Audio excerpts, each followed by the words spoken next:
Hello friends, welcome to crazy GK trick. Daily current affair session में मैं राजा आप सभी का स्वागत करता हूं। दोस्तों, आज है तारीख 4 जुलाई 2022 और आज से संबंधित जितनी भी महत्वपूर्ण घटनाएं होने वाली है उससे मैं आपके लिए डिस्कस करूंगा।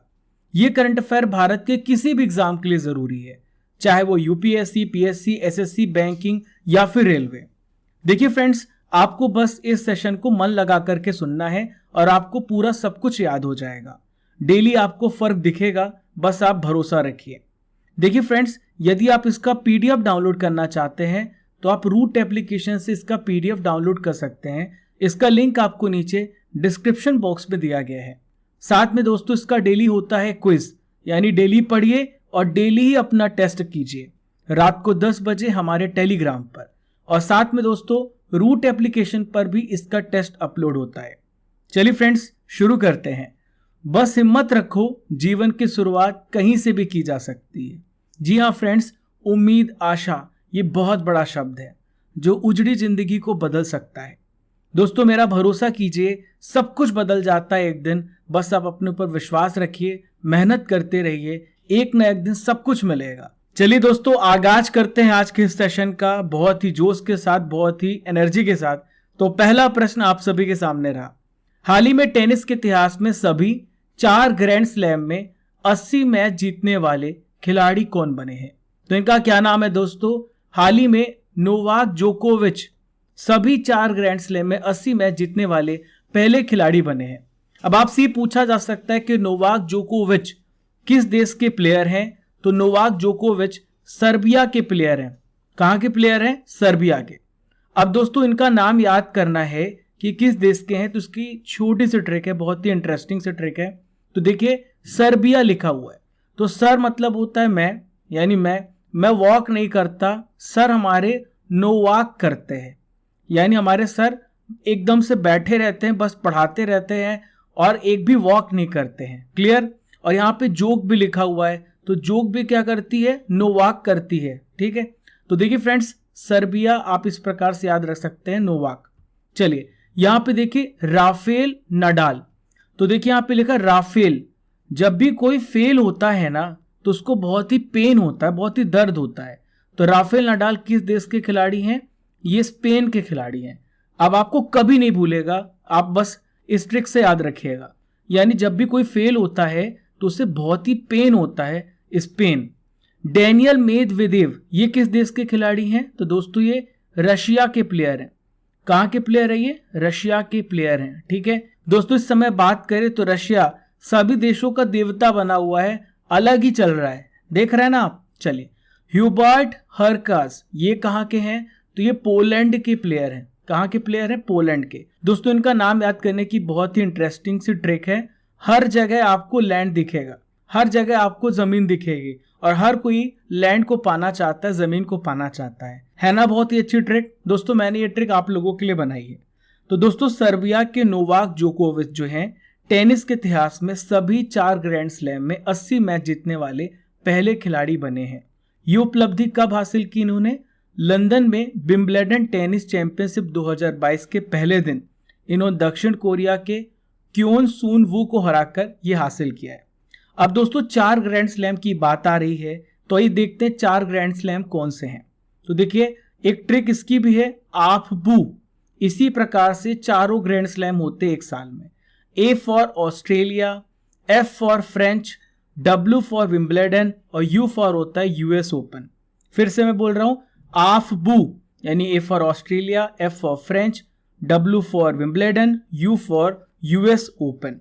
आइए एक एक करके जान लेते हैं कि इनकी शुरुआत कब हुई है। ग्रैंड स्लैम में सबसे पहला विंबलडन शुरू हुआ। विंबलडन 1877 में शुरू हुआ है। इसके बाद 1881 में यूएस ओपन शुरू हुआ है। फ्रेंच ओपन कब शुरू हुआ है? 1891 में। और ऑस्ट्रेलियन ओपन शुरू हुआ है 1905 में। याद रहेगा? चलिए, ऑस्ट्रेलियन ओपन साल में सबसे पहली बार होता है। तो कब होता है? जनवरी महीने में होता है ऑस्ट्रेलियन ओपन। क्लियर है? चलिए, फ्रेंच ओपन कब होता है डियर स्टूडेंट्स? तो ये होता है मई और जून महीने में। देखिए दोस्तों, अब आपसे पूछा जाए कि विंबलडन ओपन कब होता है, तो देखिए अभी जून जुलाई का महीना चल रहा है, अभी तो जीता इन्होंने, तो जून जुलाई महीने में होता है विंबलडन ओपन, और सबसे आखिरी में होता है यूएस ओपन।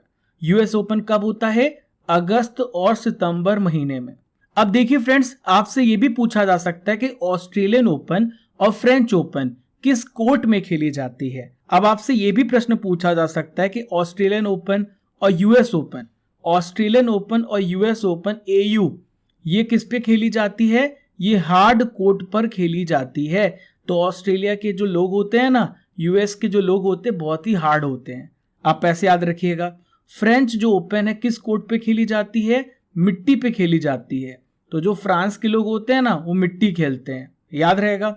चलिए, विंबलडन ओपन किस पे खेली जाती है? आप इसे स्टोरी फॉर्मेट में याद रखिएगा।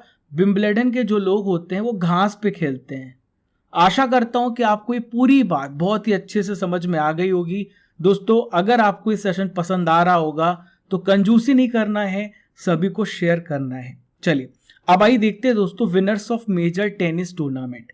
सबसे पहले मैं बात करूंगा ऑस्ट्रेलियन ओपन 2022, जो कि जनवरी महीने में होता है, और राफेल नडाल कौन है दोस्तों? इसके विनर है। चलिए, नेक्स्ट है Sud de France Open 2022, Alexander Bublik इसके विनर है।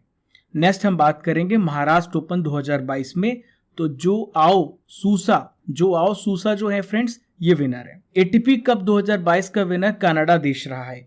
रॉटरडैम ओपन 2022 के विनर फेलिक्स ऑगर अलियासीमे हैं। रियो ओपन 2022 के विनर कार्लोस अल्कराज हैं। एंड्री रूबलेव ये दुबई टेनिस चैंपियनशिप 2022 के विनर हैं। राफेल नडाल मैक्सिकन ओपन 2022 के विनर हैं। कार्लोस अल्कराज ये मियामी ओपन 2022 के विनर हैं। आखिरी में हम बात करेंगे फ्रेंच ओपन 2022 की, तो इसके विनर भी कौन है? Rafael Nadal. दोस्तों, कमेंट बॉक्स पर बताइए राफेल नडाल किस देश के प्लेयर हैं। मुझे आशा है कि आपको समझ में आ गया होगा, याद हो गई होगी ट्रिक। चलिए दोस्तों, आइए बढ़ते हैं दूसरे महत्वपूर्ण प्रश्न की ओर। हाल ही में अंतर्राष्ट्रीय सहकारिता दिवस 2022 कब मनाया गया? When is international cooperative day 2022 observed? तो हर साल 2 जुलाई को मनाया जाता है अंतर्राष्ट्रीय सहकारिता दिवस। अब आइए समझते हैं क्यों मनाया जाता है, कब से मनाना इसे शुरू किया गया। तो इस वर्ष 2 जुलाई 2022 को मनाया जा रहा है। थीम कई बार पूछ ली जाती है, तो इसकी थीम क्या है dear students? Cooperatives build a better world. देखिए फ्रेंड्स, आइए मैं आपको समझाता हूँ कि कोऑपरेशन का मतलब क्या होता है। और दोस्तों, हमें भी कोऑपरेशन करना चाहिए। कोऑपरेशन से हर काम आसान हो जाता है और हर एक प्रॉब्लम दोस्तों हट जाती है। आप भी अपने अंदर, आप सभी अपने दोस्तों के अंदर, फैमिली के अंदर कोशिश करें कोऑपरेशन बढ़ाने की। देखिए फ्रेंड्स, कोऑपरेशन क्या होता है? ये अनेक व्यक्तियों या फिर संस्थाओं के द्वारा किसी समान उद्देश्य की प्राप्ति के लिए मिलकर प्रयास करना सहकार या फिर कोऑपरेशन कहलाता है। समान उद्देश्य की पूर्ति के लिए अनेक व्यक्तियों या फिर संस्थाओं की सम्मिलित संस्था को सहकारी संस्था, कोऑपरेटिव ऑर्गेनाइजेशन कहते हैं। मैं आपको बताना चाहूंगा कि हाल ही में भारत सरकार ने सहकारिता मंत्रालय भी शुरू किया है, और भारत के सबसे पहले कोऑपरेटिव मिनिस्टर सहकारिता मंत्री हैं। इनका नाम है अमित शाह। अमित शाह भारत के गृह मंत्री भी हैं। देखिए दोस्तों, यहाँ पे हमने दिवस की बात की है, डेज की बात की है, तो आइए महत्वपूर्ण दिवस को डिस्कस करते हैं। सबसे पहले बात करेंगे वर्ल्ड मिल्क डे। विश्व दुग्ध दिवस हर साल 1 जून को मनाया जाता है। विश्व साइकिल दिवस हर साल 3 जून को मनाया जाता है। विश्व खाद्य सुरक्षा दिवस हर साल 7 जून को मनाया जाता है। विश्व रक्तदाता दिवस कब मनाया जाता है? हर साल 14 जून को। अंतर्राष्ट्रीय योग दिवस 21 जून को मनाया जाता है। और बहुत ही महत्वपूर्ण, हर साल अंतर्राष्ट्रीय ओलंपिक दिवस, इंटरनेशनल ओलंपिक डे कब मनाया जाता है? 23 जून को हर साल इंटरनेशनल ओलंपिक डे मनाया जाता है। चलिए साथियों, आइए बढ़ते हैं तीसरे महत्वपूर्ण प्रश्न की ओर। बहुत ही ध्यान से सुनिए और हर एक पॉइंट को नोट कीजिए। आने वाले एग्जाम में ये सारे क्वेश्चन आपको देखने को मिलेंगे, और नोट्स तो जरूर बनाइए। पीडीएफ तो मिल जाता है, लेकिन बहुत सारी बातें मैं आपको लेक्चर में बताता हूँ, इसलिए ध्यान से सुनिए और सभी पॉइंट को नोट कीजिए। चलिए, तीसरा महत्वपूर्ण प्रश्न ये रहा। हाल ही में 2022 नाटो मैड्रिड शिखर सम्मेलन कहां पर आयोजित किया गया? Where was the 2022 NATO Madrid summit held? तो दोस्तों, ये कहां पर हुआ है? मैड्रिड, स्पेन में। नाम में ही स्पष्ट है। नाटो कहां पर हुआ है? नाटो का सम्मेलन स्पेन की कैपिटल मैड्रिड में। दोस्तों नाटो कहां पर हुआ 2022 में? मैड्रिड में। अब आइए मैं आपको याद करा देता हूं। तो देखिए फ्रेंड्स, नाटो एक मिलिट्री ऑर्गेनाइजेशन है और सेना जो होती है हमेशा क्या रहती है? मैड रहती है अपनी सफलता को पाने के लिए, हमेशा क्या रहती है? जुनूनी रहती है। तो आप इस प्रकार से याद कर पाएंगे, छोटे छोटे ऐसे ट्रिक बनाते जाइए ताकि आपके दिमाग में सारी चीजें बैठ जाएं। साल 2022 का नाटो मैड्रिड शिखर सम्मेलन कब से कब तक चला? 28 से 30 जून तक। ये 28 से 30 जून 2022 तक चला। 1957 में पेरिस में आयोजित पहली शिखर बैठक के बाद यह शिखर सम्मेलन का कौन सा संस्करण था? 32वां। दोस्तों सबसे महत्वपूर्ण बात यह है, इसकी अध्यक्षता नाटो के महासचिव, क्या नाम है इनका? जेंस स्टोल्टेनबर्ग ने की। किसने? Jens Stoltenberg. स्टोल मतलब होता है दोस्तों चुरा लेना। तो दोस्तों आप इस प्रकार से याद रखिएगा कि इसके जो महासचिव हैं कोई स्टोल व्यक्ति हैं। अब आई फ्रेंड्स, यहाँ पे नाटो की बात आ रही तो आई रिवीजन कर लेते हैं, क्योंकि नाटो काफी न्यूज में है तो क्वेश्चन पूछा जा सकता है। नाटो का फुल फॉर्म है नॉर्थ एटलांटिक ट्रीटी ऑर्गेनाइजेशन। इसका गठन कब हुआ है? 4 अप्रैल 1949 को इसका गठन हुआ है। नाटो का मुख्यालय कहां पर है? ब्रुसेल्स, बेल्जियम में। नाटो में टोटल कितने मेंबर हैं? 30 मेंबर्स हैं। नाटो का अभी हाल ही में नया सदस्य जुड़ा, इसका क्या नाम है? मैसेडोनिया, उत्तर मैसेडोनिया। चलिए मेरे प्यारे साथियों, आइए बढ़ते हैं चौथे महत्वपूर्ण प्रश्न की ओर। तो फोर्थ इंपॉर्टेंट करंट अफेयर्स ये रहा। हाल ही में भारतीय स्टेट बैंक ने 1 जुलाई 2022 को अपना कौन सा स्थापना दिवस मनाया? इंपॉर्टेंट क्वेश्चन है, पूछा जा सकता है, बैंकिंग से रिलेटेड प्रश्न है। तो दोस्तों हाल ही में 1 जुलाई 2022 को एसबीआई ने 67th अपना स्थापना दिवस मनाया, फाउंडेशन डे मनाया। आइए जानते हैं एसबीआई की हिस्ट्री को, कैसे एसबीआई आया। एसबीआई यानी भारतीय स्टेट बैंक का जन्म कब हुआ? 2 जून 1806 को बैंक ऑफ कलकत्ता की स्थापना के साथ। देखिए फ्रेंड्स, बाद में क्या होता है, 2 जनवरी 1809 को बैंक ऑफ बंगाल के रूप में इसका फिर से गठन किया जाता है। देखिए फ्रेंड्स, बाद में क्या होता है, बैंक ऑफ मद्रास को, बैंक ऑफ कलकत्ता को और बैंक ऑफ बॉम्बे को, इन सबको मिलाकर इनका विलय करके इंपीरियल बैंक ऑफ इंडिया बनाया गया। दोस्तों इसके बाद 1 जुलाई, कब? 1 जुलाई 1955 को इसका नाम बदलकर भारतीय स्टेट बैंक रखा गया, स्टेट बैंक ऑफ इंडिया रखा गया। देखिए फ्रेंड्स, प्रेजेंट में इसके चेयरमैन कौन है आपसे पूछा जा सकता है? दिनेश कुमार खारा। क्या नाम है इनका? दिनेश कुमार खारा। ये कब से चेयरमैन बने हुए हैं? अक्टूबर 2020 से। चलिए दोस्तों चलते हैं 5वें महत्वपूर्ण प्रश्न की ओर। तो 5वां महत्वपूर्ण प्रश्न आप सभी के सामने ये रहा। हाल ही में फाइनेंशियल एक्शन टास्क फोर्स, इसे हम FATF भी कहते हैं, इसके नए अध्यक्ष हाल ही में कौन बने हैं? Who has been appointed as the new chairman of the financial Action Task force? दोस्तों इनका नाम याद करना बहुत ही आसान है, क्योंकि इनका जो नाम है मेरे नाम से जुड़ा हुआ है। दोस्तों मेरा नाम राजा गुप्ता है और इनका नाम है टी राजा कुमार। तो आप कैसे याद रखेंगे इनका नाम? राजा सर करंट अफेयर्स को कैसे करते हैं? करंट अफेयर्स को हमेशा एक्शन में लेके टास्क फोर्स में लगे रहते हैं। तो दोस्तों इसी प्रकार से आप याद रखिएगा, T Raja Kumar Financial Action Task Force के नए अध्यक्ष बने हैं। अब आइए समझते हैं क्या है FATF, पूरी पोस्टमार्टम करेंगे। भारतीय मूल के हैं टी राजा कुमार। इन्हें global anti money laundering and counter terrorism financial उपायों की प्रभावशीलता में सुधार पर ध्यान केंद्रित करने के लिए बनाया गया है। देखिए FATF होता क्या है, आइए समझ लेते हैं। दोस्तों ये मनी लॉन्ड्रिंग और आतंकवादी वित्त पोषण के लिए एक वैश्विक निगरानी संस्थान है। दोस्तों ऐसे ऑर्गेनाइजेशन, ऐसे देश जो क्या करते हैं, आतंकवादियों को फंडिंग करते हैं, आतंकवादियों को क्या करते हैं, पोषित करते हैं, उन्हें रोकने के लिए FATF बनाया गया है। इसकी स्थापना कब हुई है? 1989 में इसकी स्थापना हुई। मनी लॉन्ड्रिंग से निपटने की नीतियां बनाने के लिए की गई। 2001 में आतंकवाद के वित्त पोषण को भी शामिल किया गया। इसका हेडक्वार्टर कहां पर है? फ्रांस की कैपिटल पेरिस में इसका हेडक्वार्टर है।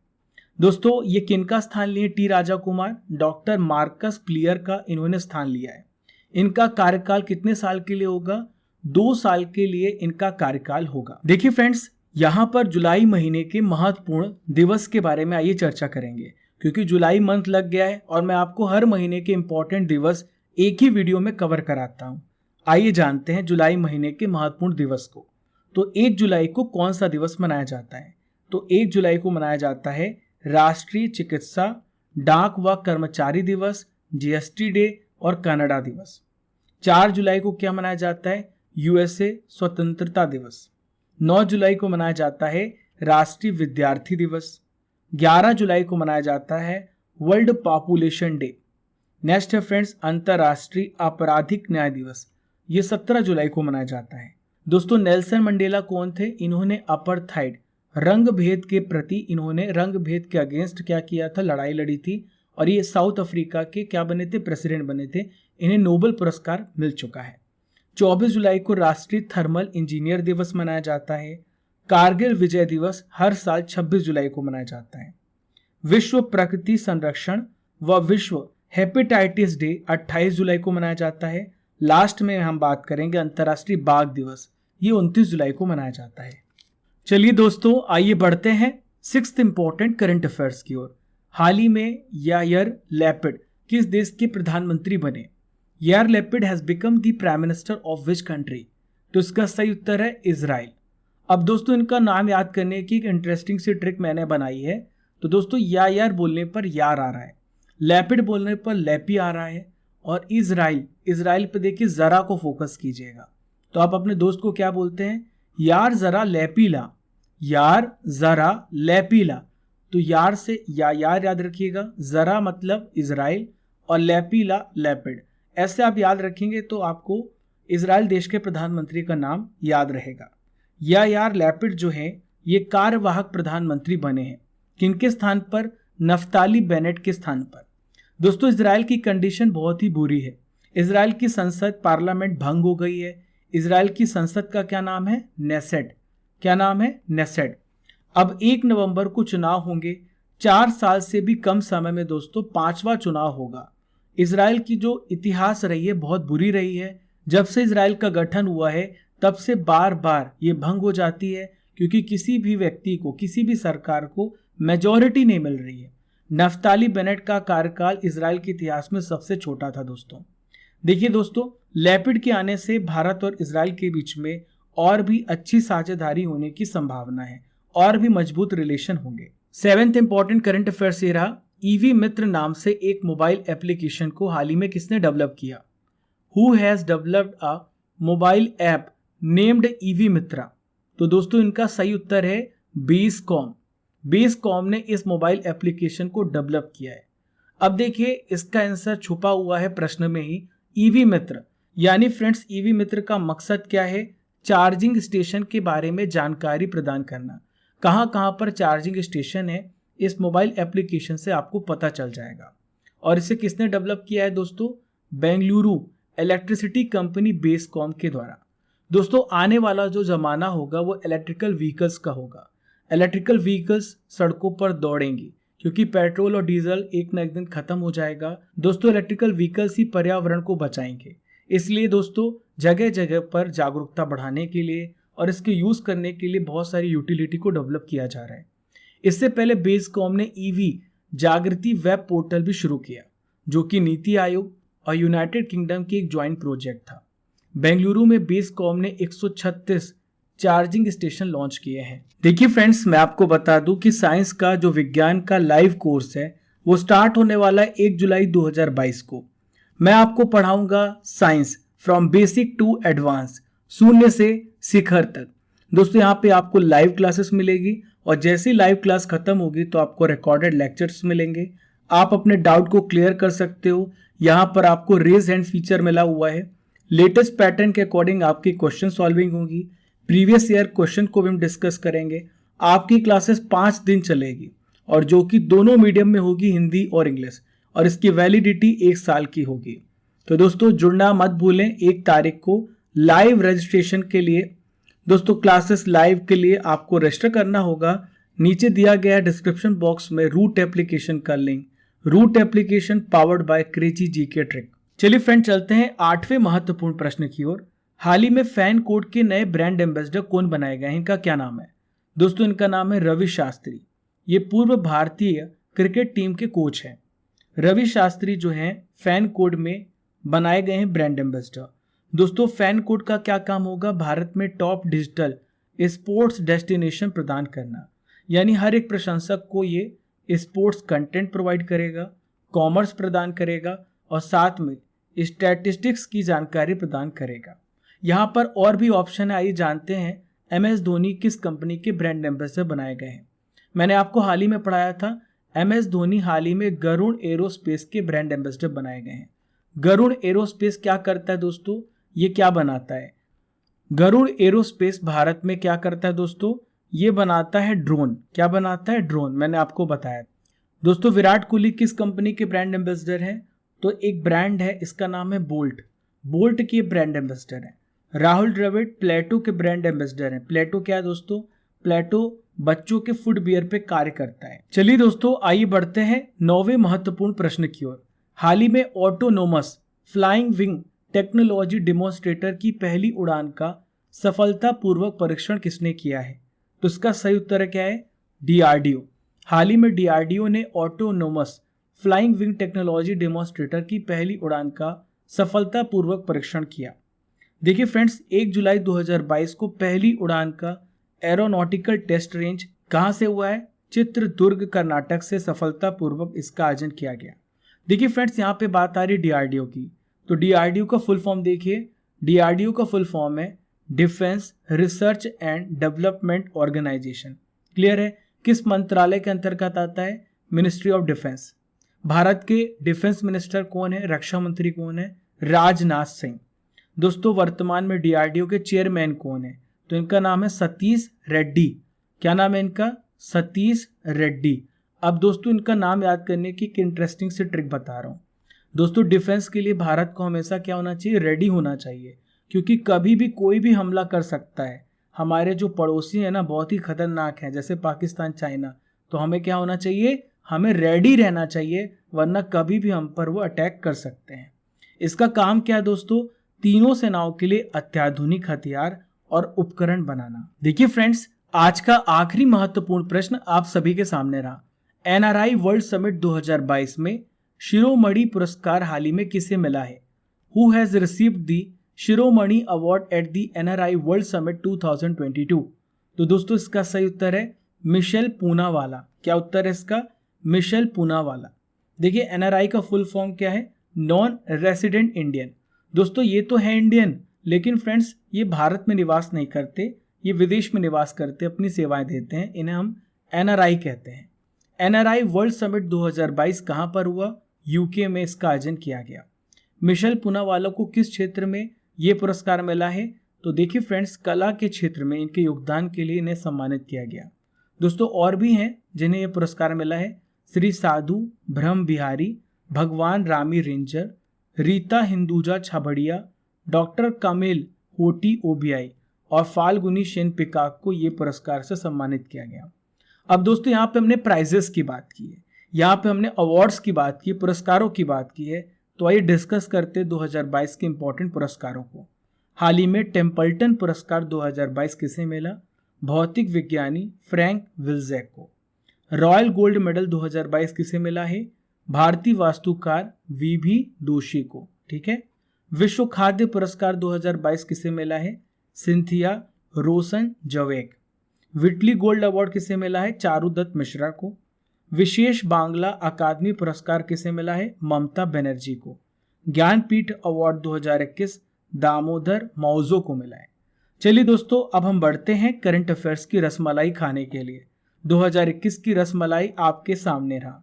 हाल ही में दुनिया का सबसे ऊंचा इलेक्ट्रिक चार्जिंग स्टेशन कहां पे बना? हिमाचल प्रदेश में। किसे नागरिक उड्डयन मंत्रालय के नए सचिव के रूप में किसे नियुक्त किया गया? राजीव बंसल। अब आपको कमेंट बॉक्स पर बताना है कि प्रेजेंट में नागरिक उड्डयन मंत्री कौन है। अंतर्राष्ट्रीय सांकेतिक भाषा दिवस सितंबर महीने की किस तारीख को मनाया जाता है? 23 सितंबर को। किस भारतीय को UN ने अपना SDG एडवोकेट नियुक्त किया? कैलाश सत्यार्थी को।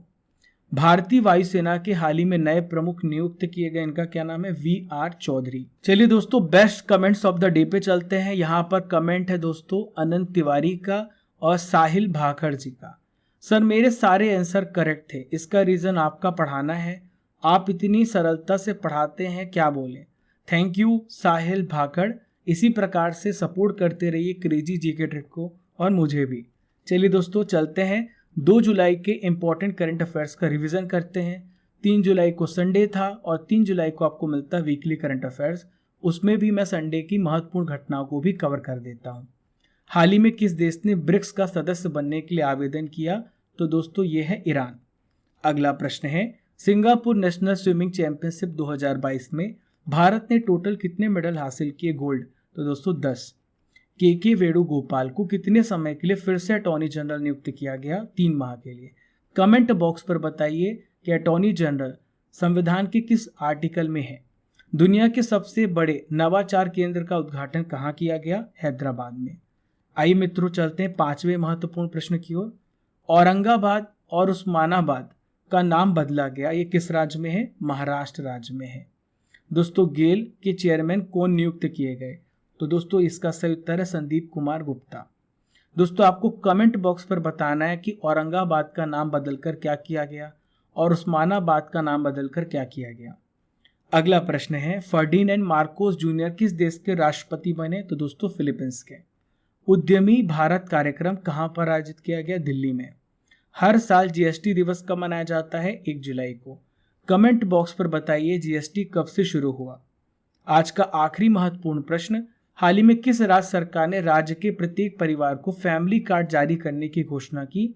उत्तर प्रदेश। देखिए फ्रेंड्स, मैं आपसे क्वेश्चन करूंगा जिसका उत्तर आपको कमेंट बॉक्स पर देना है। भारतीय स्टेट बैंक एसबीआई के चेयरमैन कौन है? इसका आंसर आपको कमेंट बॉक्स पर देना है। तो डियर स्टूडेंट्स, ये था 2 जुलाई के इंपॉर्टेंट करंट अफेयर्स का रिवीजन। हमने डेली करंट अफेयर्स में 4 जुलाई के करंट अफेयर्स को भी कवर किया। आशा करता हूं कि आज का सेशन आपको बहुत ज़्यादा पसंद आया होगा। तो दोस्तों आज का टारगेट 3000 लाइक्स का है और कोई भी कंजूसी नहीं होनी चाहिए। देखिए फ्रेंड्स, पहली बार हमारे चैनल पर आ रहे हैं तो don't forget to share and subscribe our channel and follow our social media platform. देखिए friends, keep liking, keep sharing your channel crazy GK trick. जब तक तोड़ेंगे नहीं तब तक छोड़ेंगे नहीं। जय हिंद, जय भारत।